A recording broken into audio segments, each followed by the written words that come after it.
Sarah, Kate, this is quite a journey from the red carpet in Los Angeles, winning an Emmy, to here in Davos. You've been awarded the Governor's Award. What does it mean to you? Well, it's warmer in LA than it is here, for starters. Well, it was awarded to the organization, and the organization is 40 years old. We were founded during the AIDS crisis in the United States with two objectives. One was to hold media accountable and be a watchdog, and especially on their reporting on HIV.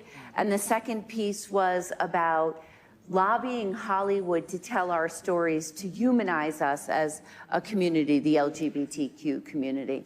And so for us, or for the current staff, the current board, the former, hundreds and hundreds of people who have worked at GLAAD and donated to GLAAD, it was very validating, honestly, because this is so much of the work that we've done for 40 years now, was getting these stories told, and being recognized with the Governor's Award was really validating to our work. What was that moment like, though, Sarah Kate? Could you take it in? I actually wasn't nervous. I thought I was going to be fretting and super nervous, but I had a message, and that was my guiding light, was what I wanted to use that moment. For me, the award is amazing, and this big statue and the glamour and all of that is really fun. But that was a moment to speak to millions and millions of people about the challenges that our community have and how people can help. How is the entertainment industry doing in terms of representation of the LGBTQ plus communities? Are things improving, do you think? Well, one of the interesting things is that when we started 40 years ago, there were 0 LGBTQ scripted characters on TV. Today, there's 600. So they're doing much better. Of the Emmy nominations on Monday night, half of those shows had LGBTQ characters. Where there's great room for improvement is in representing transgender characters. That number is painfully small, and what we're seeing is that because people don't know trans people, what's happening is that is being filled with misinformation and lies. And so I need that what my appeal to Hollywood was, I need that watershed moment that we had for the gay community, like from Will and Grace or Ellen, for trans people. I want you to laugh with trans people and learn about them and cry with them and not laugh at them and not learn about them from political deviant folks who are negative. What about inclusion in the workplace? Because you're here to talk about that at Davos. Yes. So I think inclusion in the workplace has been under fire, and we saw it especially during Pride Month, which is June. We saw a lot of companies, a small organized group of anti-LGBTQ activists really went after companies. And at the beginning of Pride, they ended up having two pretty big run-ins, one with Bud Light and another one with Target, which is the retail store. And at that point, we put together a team to help the other companies, because we could see what was happening. They would get targeted online, and then they'd build this following and this narrative. And we stopped it because it wasn't many people, and it's actually not how Americans feel about LGBTQ people and not how they feel about businesses. Americans, specifically I'm speaking, want inclusion, want to see companies that include people. They'll buy more from them, they'll want to work more with them. And so I think that there's a small narrative that's taken a disproportionate amount of the airways. And so here in Davos, I feel that my job is to be meeting with the corporate leaders and talking through this with them. What advice do you have for those companies, though, to be more effective allies? I I think my advice is, and it always has been, don't back down. If you have values and you promote those values, that's the biggest mistakes we saw, was a backing away from what these folks said were their values. And that's when it became a media nightmare and firestorm for them.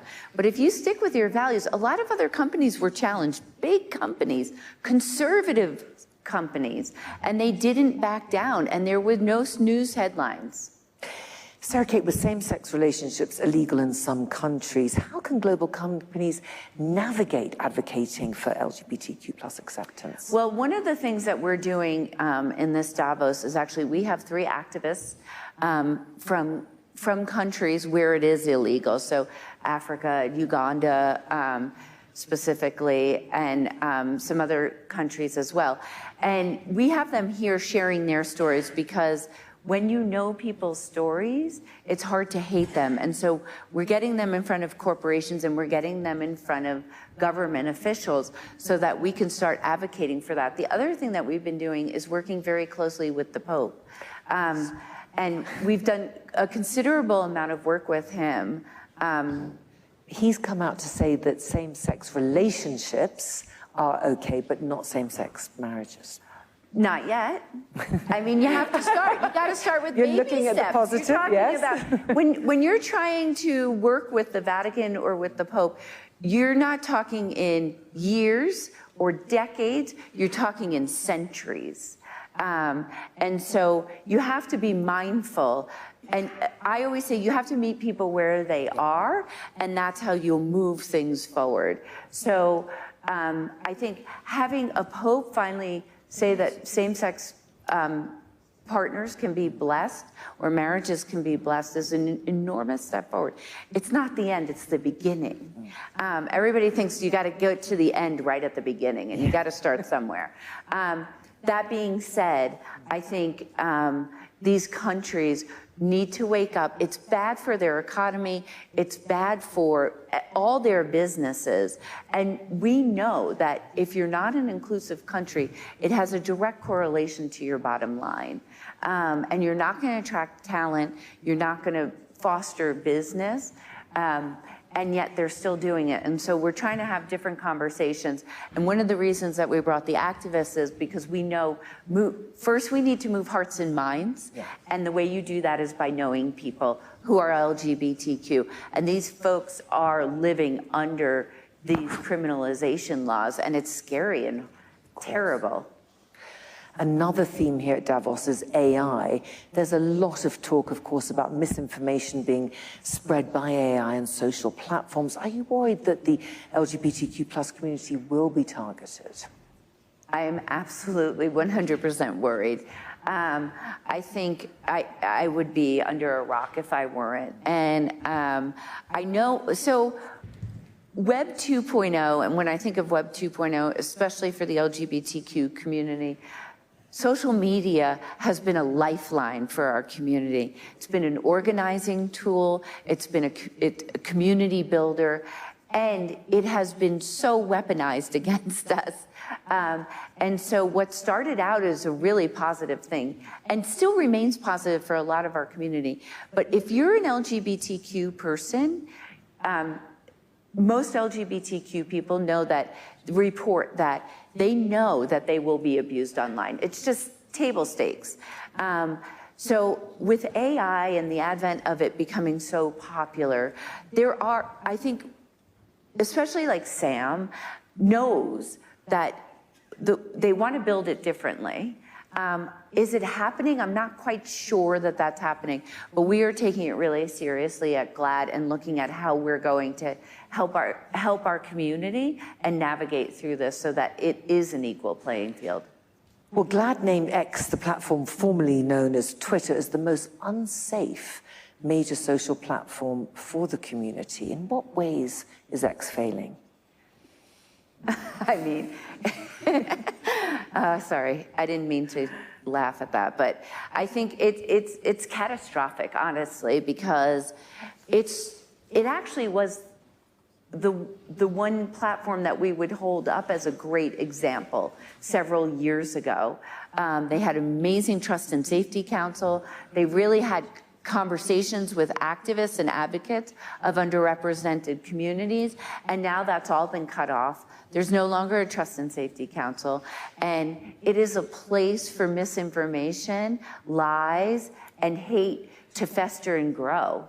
It's been a terrible platform for the LGBTQ community among every other underrepresented community.